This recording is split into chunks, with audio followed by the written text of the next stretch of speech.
Josh Hasten here, Israel Uncensored, on the Land of Israel Network at thelandofisrael.com. It is Monday, May 27th, 2019, the 22nd of ER 5779. Hope you're doing well in your part of the world.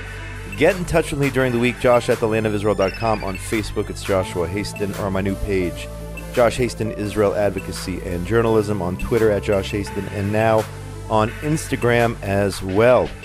We have a very special guest coming up here in just a few minutes. Laura Loomer, an American Jewish journalist who has been banned basically from every social media outlet out there. Banned on Facebook, banned on Twitter, Instagram. She can't even get an Uber. Her life essentially has been shut down by those who do not subscribe to her conservative point of views. And what's really amazing about this story is the fact that on social media, for example, Hamas still has, if I'm not mistaken, has an active Twitter account, and other terror organizations are able to express their opinions on the various social media platforms, yet Laura is unable to do so. So I was in a meeting yesterday with Laura and several other Israel activists to hear what her life is like now that she is off of social media, how all that came about, and what she suggests in terms of how to advance her interests now that she has been banned. So we're going to get to Laura in just a few minutes, but of course we're going to start here with the news. Top story here in Israel today. By the time you hear this broadcast, Israel perhaps could be heading to elections yet again, believe it or not, and I can't believe it. Unbelievable. We just had elections here in Israel, but this afternoon the Knesset may vote to disperse itself, which is insane, in my opinion, to have another election, because as of now, a coalition cannot be formed. There is no solution to the crisis between the ultra-Orthodox parties and Avigdor Lieberman's Yisrael Beitenu party in regard to IDF conscription for the ultra-Orthodox. So we may be going to new elections, folks. I hope it doesn't happen, but it is a possibility, and I'm not going to get into all the details of the technicalities of why it's going to happen, how it's going to happen, elections perhaps in September. I mean, it's insanity. I'm hoping by the time you hear this, there is some sort of solution and we can save millions and millions of shekels and not go to new elections, since we just got out of the election season. So, but that's top story here in Israel. Let's see what happens. The Israel Fire and Rescue Services, on a different topic, on Saturday night declared the conclusion of nationwide operations to extinguish a rash of forest fires across Israel over the past several days. If you're not aware, this is, by the way, Times of Israel reporting, we had horrible fires here in Israel. It was over 100 degrees Fahrenheit on Thursday and on Friday. More than 1,000 fires devastated towns and forests, forcing thousands of people out of their houses on Thursday and Friday. 1,023 blazes started over a period of 41 hours. You had the community of Mevo Modi'in. 40 out of the 50 houses in that community were burned to the ground. Just a horrible, horrible situation here in Israel. I know the the relief efforts are underway now in order to provide for those 40 families who are now homeless. A lot of people doing amazing work for the families, but it was just a devastating stretch there over Thursday and Friday and the Lag BaOmer holiday, and they're not exactly sure at this point. No one has confirmed as to how these fires were started. Some are saying arson, some were saying just because of the heat, others suggesting that it was the Lag BaOmer fires. Again, I don't see any conclusive evidence at this point, nothing reported as to how all that happened, but just a terrible situation. And, you know, if you want to get involved, I can put you in touch with some of those who are part of the efforts now to assist the family. So get in touch with me. I'm happy to point you in the right direction to help those who are now homeless as a result of the fires. In other news, Israel announced Saturday night that as of Sunday yesterday, the fishing zone off the coast of Gaza will be re-expanded to 50 nautical miles for those fishermen who live in Gaza, 4 days after it was reduced to 10 miles. So here we are, back and forth, reducing the miles, adding the miles in which the fishermen can fish off the coast of Gaza. And this has to do with the fact that Hamas continues, and all their supporters continue to send over these incendiary balloons and other devices, which also have been causing fires in southern Israel. So they're sending in the burning kites, destroying many hectares or acres, and our response is to take away 5 miles for 3 days for the fishermen. So I'm not exactly sure why we are being so weak in terms of actually responding to what they are doing, burning down parts of the land of Israel. I mean, is that the best we can do? Take away 5 nautical miles and then just give it back in 3 days when they say things have calmed down? But I'm seeing here daily that the incendiary kites and the balloons are still coming over. Not exactly sure why. That's what's happening. I just don't get it. Anyway, on another note here, the Jerusalem Post reports that the German government's commissioner to combat anti-Semitism is discouraging Jewish community members from wearing kippot, yarmulkes, in public because of the rising anti-Semitism. His name is Felix Klein. He's the first federal government representative to declare that Jews cannot practice their religion in public spaces because it is dangerous to do so in Germany. And the Jerusalem Post asks essentially, why is it dangerous to wear a kippah in Germany? Perhaps here are some of the reasons, as reported by the J Post. Chancellor Angela Merkel's government refusing to ban the Hezbollah terror organization, 950 operatives in Germany from that terror organization. The mayor of Berlin, here's another reason, Michael Mueller, permitting a mixture of Hezbollah activists, pro-Iranian regime supporters, left-wing extremists, and neo-Nazis to jointly march annually at what they call the Al-Quds rally in downtown Berlin. Here's another reason why it's dangerous to wear a kippah in Germany. Germany's Social Democratic-controlled foreign ministry celebrated, another reason, Iran's revolution in February. In other words, praising or acknowledging, celebrating the current regime, the overthrow of the Shah and the jihadists there, the Islamists taking over back in 1979 in Tehran. So maybe that's a reason it's a little bit dangerous for Jews in Germany to walk around today with a kippah, for all these reasons and more. Nevertheless, the J-Post reports today that a German newspaper called, if I'm pronouncing it correctly, called Bild, they actually printed a front page commentary, and they actually have a cutout of a kippah. If you got the paper, you could cut out a kippah, and they're encouraging people Jews to be proud and to continue to wear a kippot in public in Germany. And they have this kippah on their front page, which people can use. So, I mean, I think that's a bold move on the part of this German paper. Nevertheless, the establishment is saying, if you're in Germany, do not wear a kippah in public. It is dangerous. That is the reality of Germany here in 2019. Just one other news item before we take a break and go to Laura Loomer. More than 90 delegation members have joined Florida Governor Ron DeSantis as he leads a business development mission here to Israel. They arrived just the other day. His first international trip since becoming governor in January. Ron DeSantis, by the way, I interviewed on this show, I think it was a couple of years ago, the last time he was in Israel as a congressman, if I'm not mistaken. Huge supporter of Israel, huge on the forefront of combating BDS. Florida, he's saying outright, he wants Florida to be the most supportive state in all of the United States when it comes to Israel. So it's great to have Florida Governor Ron DeSantis here in the country visiting with this business development economic mission. It's great that he's here, and I hope other governors across. Remember, I interviewed also Mike Pence, Governor Mike Pence at the time, before he was vice president, when he came on a similar mission out of Indiana. back in, what was it, 2015, if I'm not mistaken, December 2015.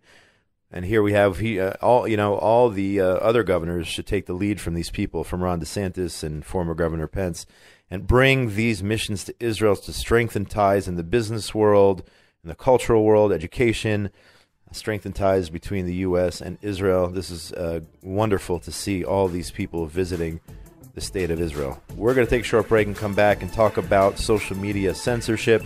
This is the Israel Uncensored show, Israel Uncensored, on the Land of Israel Network at thelandofisrael.com. Josh Hasten here. Short break, and we'll be right back.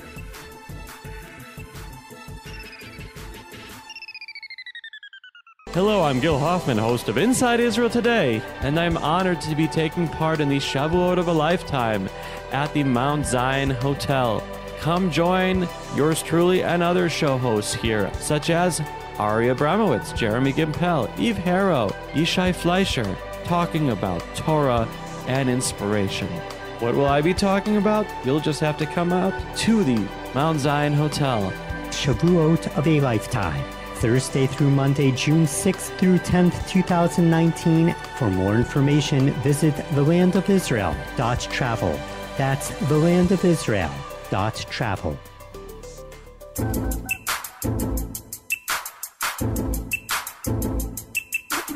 And we are back. Josh Hasten here, Israel Uncensored, on the Land of Israel Network at thelandofisrael.com. Just a short introduction. I mentioned it before, but yesterday I had the opportunity to be at a small event here in Jerusalem with Laura Loomer, who has been banned from social media. She is a journalist, conservative, Jewish, visiting the state of Israel. We sat down yesterday to hear what happened, how she was banned on all the social networks, and what she has done in order to try to continue living and making a living as a journalist, despite the fact that she has essentially been banned everywhere throughout the world of social media. So let's listen to this insight from Laura Loomer about the situation now involving censorship on social media. Laura, for those who don't know, has, as a result of her views and her advocacy for conservatism, for Judeo-Christian values, I would say, has been banned essentially from all social media, all popular social media, Facebook, Twitter, what else? Instagram, Uber Eats. You can't get a ride? Uber, No, everything. Can't get a sandwich. So that's pretty insane. And she's from Florida, and I'm gonna go ahead and just let her make some remarks, and then all the distinguished people here at the table, feel free to go ahead and jump on in. Well, thank you so much for having me, and thanks for coming out last minute. I know that I kind of told Avi about a week ago that I'd be coming, and he put this all together. So I'm an investigative journalist. I'm Jewish. I'm a Trump supporter, and I'm an independent journalist. And when I went independent and started my own media company when I was 23 years old, my company is called Illuminate Media, lauraloomer.us. I started making videos in which I would confront left-wing politicians and jihadists and individuals who promote Jew hatred and anti-American, anti-Israel sentiments, right? And my videos became very popular. It was called Getting Loomered, right? And so within 18 months, I had acquired 265,000 Twitter followers, and shortly became one of the most notorious, members of the New Right, or one of the most notorious female, at least Trump supporters on Twitter, right? So that, of course, made me the subject of a lot of controversy and the focus of a lot of these left-leaning individuals who began their crusade of censorship several years ago and intensified that after the presidential election, when President Donald Trump, of course, was able to beat Hillary Clinton in a historic presidential race, much of which was, accomplished through this kind of social media revolution that we saw, in which a presidential candidate had used social media more so than really any other political candidate ever to bypass the negative attacks from the mainstream media and instead speak directly to the people. And after the election, too, a lot of the analysts said that if it wasn't for Twitter and it wasn't for Facebook, President Trump wouldn't have won the presidential election, right? Because you saw the way that the media said, well, Hillary Clinton's going to be president. All the polls are in her favor, right? They were pushing out fake news. And so it was up to independent content creators like myself and people like Alex Jones and people like Milo Yiannopoulos and Gavin McInnes, all the people, of course, who have now been banned, who were some of Trump's biggest supporters and advocates on social media, some of the most popular people. And so during the midterm elections, of course, after the presidential election, I had done an investigation into Ilhan Omar. And you know, Ilhan Omar is this congresswoman out of Minnesota who is very anti-Jewish. She's Muslim. She's a Somali immigrant, and she just hates Jewish people. She hates Christians. She hates Americans, and she supports Hamas. Before anybody was really paying attention to her, and before she kind of became this hero for the left and the Muslim community, you know, she didn't really have a lot of followers on social media. And I went to Minnesota and I exposed her. And I exposed how she had ties to CARE, how she supported Hamas, all of her controversies regarding the violations of campaign finance laws, the marriage to her brother, right? The advocacy for ISIS. I mean, it's just insane that this woman's elected to Congress, right? But that's what happens when you fill a community full of Muslim migrants. Eventually, they reproduce, right? Their kids are U.S. citizens, and then it only takes a generation or so till they are voting and electing their own representatives. And so after the election, when she won, I posted on Twitter, because Twitter had used her image as a moment, right, to talk about victories for minority communities and LGBTQ. And I said, well, isn't it ironic how the Twitter moment of a day is a picture of Ilhan Omar, who is pro-Sharia, right? Under Sharia, women are oppressed, homosexuals are killed. Ilhan Omar is anti-Jewish. Those are all facts, right? That's not an offensive or inflammatory tweet. It's factual information, which I backed up with my journalism. And several days after posting that tweet, I received a notification from Twitter telling me that my account that had 265,000 followers had been permanently suspended, okay? And for hate speech. And that's the tweet that they use as the example. And so then the next day, I was banned on Facebook for 30 days, right? So clearly it was collusion. So then a week later, what I did is I handcuffed myself to the headquarter office of Twitter and was able to trend #1 worldwide despite being banned. In January, right, that was November 29th. I got banned on November 21st. In January, the Wall Street Journal released a report about the influence that left-wing organizations and Muslim organizations were having on dictating who is banned and who is not banned on social media. And CARE went on the record with the Wall Street Journal. CARE stands for the Council on American Islamic Relations. It's essentially Hamas in America. It's recognized as a terrorist organization in the United Arab Emirates. They said that they lobbied Facebook and Twitter to ban me. And they were talking about how usually, like, they don't really get meetings with executives from these companies and ask for people to be banned, but they asked for me to be banned, and then they listened, right? So then shortly after that report came out, I was banned on PayPal. Of course, PayPal was 90% of my income. PayPal is a payment processor, which many independent journalists use to make a living, because I'm not backed by a media organization. I don't have multi-million-dollar donors who are, you know, bankrolling me, and George Soros doesn't pay my bills like he does for the leftists. So, you know, it's very interesting because when they didn't even give me a reason why I was banned, they just said in a statement to Newsweek magazine that Laura Loomer's values aren't our values. And so clearly, like, they're banning me because of my politics. And then after that, of course, a lot of the attacks on me continued to increase. I got banned on GoFundMe, and my supporters who had GoFundMe pages got banned as well. I got banned on Venmo, which is another type of app, right? You don't even post anything political. It's just an app where you can, like, send money.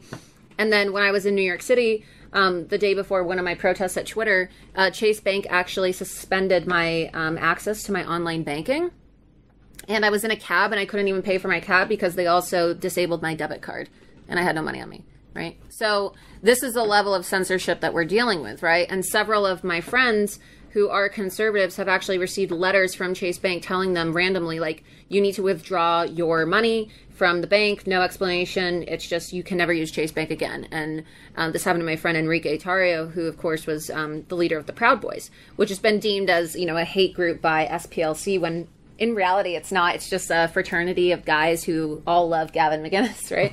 So it's just absolutely insane, like how much power these left-wing and Muslim organizations have, right? Because the SPLC, which is being sued by Gavin McInnes and the Proud Boys, CARE, the Council on American-Islamic Relations, who I just sued 3 weeks ago.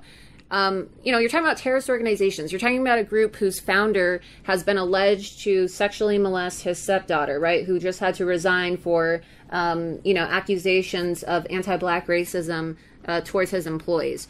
And these are the people who executives from the social media companies are advising with to determine what is hate speech and who should and shouldn't be banned, right? And so then you ask yourself, what does that mean for people who don't fall in those categories? Well, if you're not a Muslim, right, or if you expose jihadist issues and focus on issues of Islamification, immigration, Jew hatred, if you are a supporter of Israel, if you are a Christian, if you are an American, if you are an Israeli, right, you're noticing that there is a lot of evidence that should suggest that these people on social media are being censored and restricted. And it's not a conspiracy theory, right? I used to work for Project Veritas with James O'Keefe undercover for 3 years. And they did an expose that showed Twitter employees, engineers on camera admitting that they shadow ban people who are pro-God, pro-Second Amendment, pro-free speech, pro-America, pro-Israel. That's not me saying that. That's directly out of their words, right? So they clearly have an anti-Jewish bias. Just to give you, more evidence of how they hate Jews, particularly in how this relates to the Israeli audience and Jewish audiences listening to this, Twitter a few months ago allowed for hashtag kill all Jews to trend on Twitter. So, it's like, how does that happen, right? Mark Zuckerberg said that's, he believes that he has a duty to keep hateful people off the internet. And so conservative pages have been banned, but then he was actually quoted saying that he was okay with Holocaust denial pages on Facebook. Okay, you can look this up. It's a real story. You can see for yourself. Then, about 2 weeks ago or so, there was a big story all over the world trending on Twitter. Facebook decided that they were going to ban several prominent conservative, journalist leaders. I was one of them. Paul Joseph Watson was another. Alex Jones. Who else? Milo Yiannopoulos. And then they included Louis Farrakhan. And what they did when they banned us, right, is they told all the left-wing reporters and all the left-wing media that they were banning us first. And so I wasn't even banned yet, and I was getting messages from reporters saying, oh, do you have any comments on why you were banned? And I'm like, what are you talking about? And so I was actually able to post that I was banned on Facebook and Instagram moments before I was banned, because they clearly colluded with the left-wing media, just like they did when they banned Alex Jones from Twitter and Facebook, to make a statement, right? And they declared us as dangerous individuals. Well, what is a dangerous individual, right? A dangerous individual, according to Facebook and their terms of service, is anybody who is a mass murderer. And these are their words, right? I'm not exaggerating. A mass murderer, a serial killer, or a terrorist. Okay, so I have never committed a crime in my life, okay? I don't think that any of these other people could be classified as mass murderers, serial killers, or terrorists. And if that is their justification for what a dangerous individual is and who should not be on their platform, I would love to know why Hamas is on Twitter and Facebook, right? And on Instagram. I would love to know why the Muslim Brotherhood has a verified Twitter account and why they're on Facebook. I would love to know why a whistleblower report came out days after they designated me as a terrorist, and a whistleblower from Facebook filed a complaint because Facebook is auto-generating advertisements for ISIS. Okay, you can look this up. It's an official whistleblower report. Is ISIS not considered mass killers? Are they not considered terrorists? I mean, I don't understand how I was then 25, just turned 26 a few days ago, a then 25-year-old Jewish woman who reports on terrorism, right? I'm doing work to combat terrorism and these mass killers, is more dangerous than actual terrorist organizations and hateful people, right? Like, so David Duke is still on Twitter and Facebook. Hamas, like I said, Muslim Brotherhood, ISIS, you name it. I mean, there's a million examples. Ilhan Omar, Linda Sarsour, right? Louis Farrakhan is still on Twitter. They banned him on Facebook, but he's still on Twitter. And so between all the places I've been banned, right, and there's a lot of them, I'm now the most banned and censored person in America, really, or at least the most censored woman in America, because Alex Jones is up there with me as well, and Milo is as well, but Milo, of course, is not a U.S. citizen. So it caused a lot of outrage, and it even prompted President Trump to tweet about it, okay? And he actually retweeted some reports with my name and a few other people's names talking about this, and it's really energized a lot of people into taking action. But you know, it's something that I've been warning people about for many years now. Even when I had my Twitter account, if you recall, when Jack Dorsey and Mark Zuckerberg testified in front of Congress last September about social media bias, I actually disrupted the congressional hearing, and I called Jack Dorsey out for lying because he committed perjury, right? And he said they don't censor, but there's evidence, right? He was caught on tape, and I pleaded with President Trump on video because all the major networks were there filming this hearing to do something before it was too late. Because the evidence shows and suggests that these social media companies are intentionally censoring people and amplifying their censorship now so that they can sway the 2020 election. Because they want to punish President Trump and his supporters, people who got him elected by using social media, right, for him becoming president. And they're hoping that they can literally steal the election and influence the election by banning all of the supporters. Because if you control the flow and dissemination of information, well, you can really create uninformed masses, and you can make it so that people are totally cut off. They don't know when elections are taking place. They don't know what a candidate's positions are. Because let's think about it. Like, how many of you watch TV, right? But how many of you use social media? You're more likely to find out about a breaking news story on your phone by getting a notification on social media than you are to find out on the news. Because in the time that it takes for somebody to see something and tweet about it or post about it or write about it on Facebook or post a picture on Instagram, it's going to take a news organization hours to do that, right? So, you know, it really is a human rights and a civil rights violation at that point in time, because these companies, right, they have acquired so much power that they have deemed themselves the digital public squares. And if you have a digital public square and you're saying that this square online is where people communicate and they have online transactions, and that is where day-to-day social life takes place, and you heard Jack Dorsey during the Joe Rogan interview say that social media platform access is a civil right, then or human right, then you're committing human rights violations when you ban people and you exile them from the public square. So what, after all that, what can you do, you know, both personally, both professionally, and those, you know, who you mentioned and others, including people around this table, have also been banned from social media outlets? I mean, what can be done if you're in a position where you're basically cut off? Well, I really am advocating for, like I've been saying for a very long time, right? I think that our representatives and President Donald Trump and, you know, members of Congress really need to update the Civil Rights Act, because I believe that having access to social media in the digital age in which the internet, everything is digitalized. I mean, even currency, right? Like cryptocurrency, they're trying to move it so that everything is technological, even your money, right?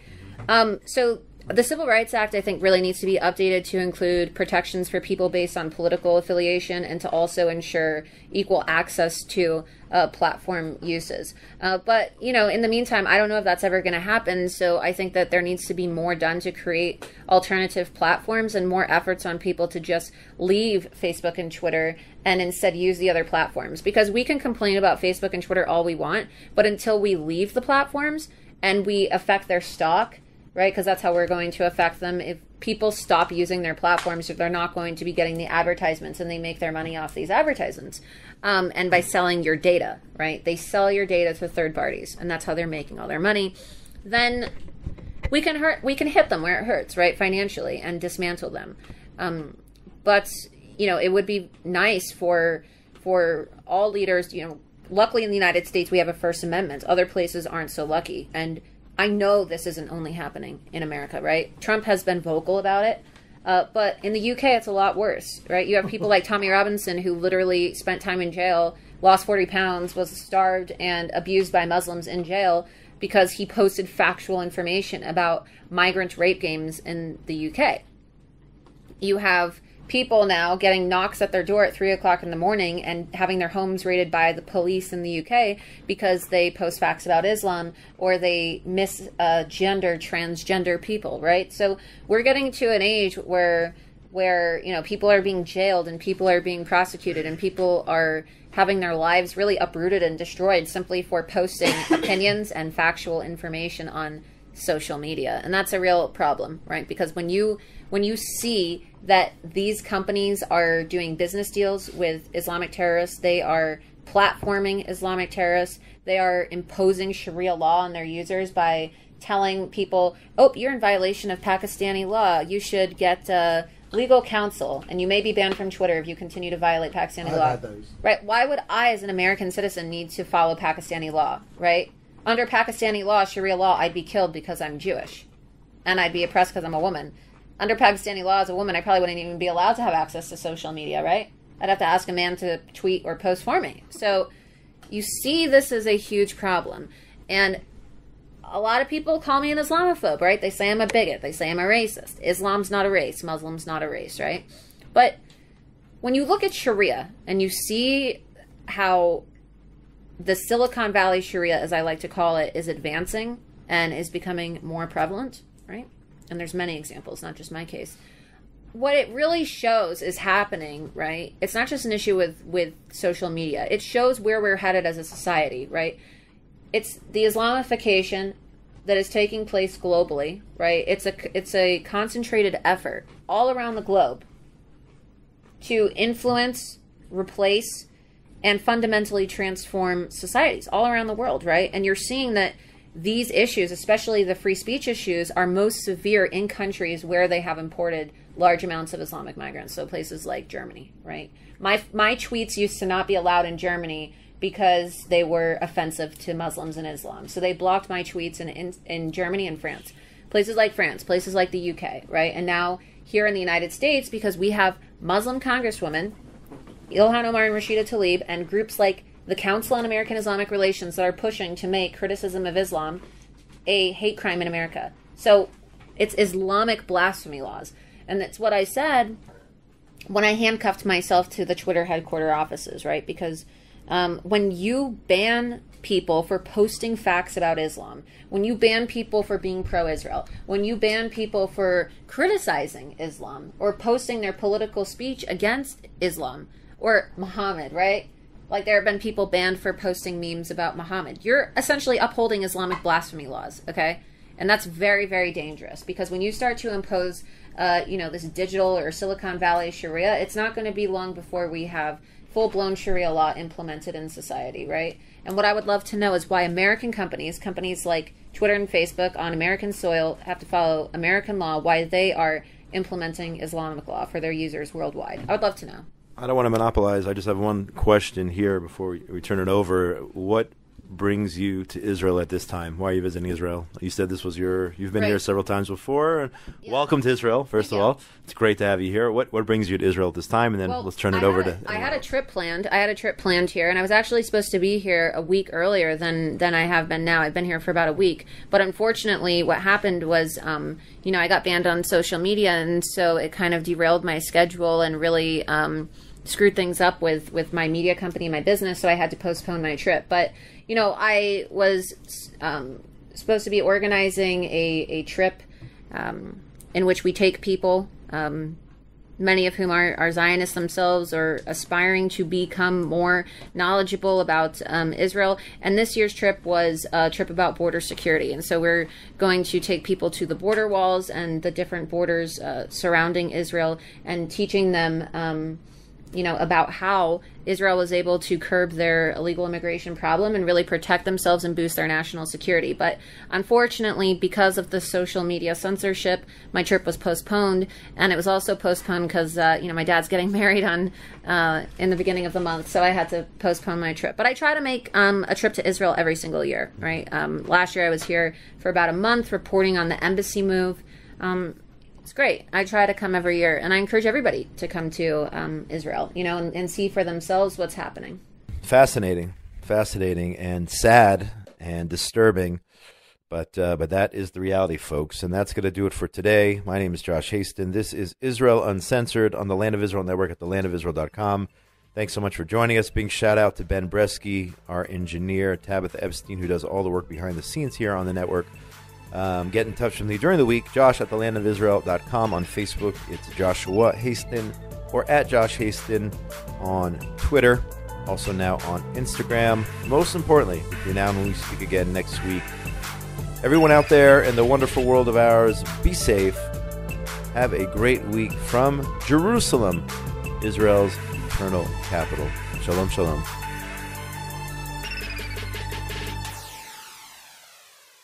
Have you ever had Shavuot in Yerushalayim? Or has it been many years since you've had Shavuot in Yerushalayim? Forget everything. If you can, if you have the means, book a ticket. Come to Jerusalem for Shavuot. It's so worth it. It's so powerful. And we're calling it the Shavuot of a lifetime. You won't regret it if this is the one. Come out for an awesome Shavuot together. Check out the website, thelandofisrael.com.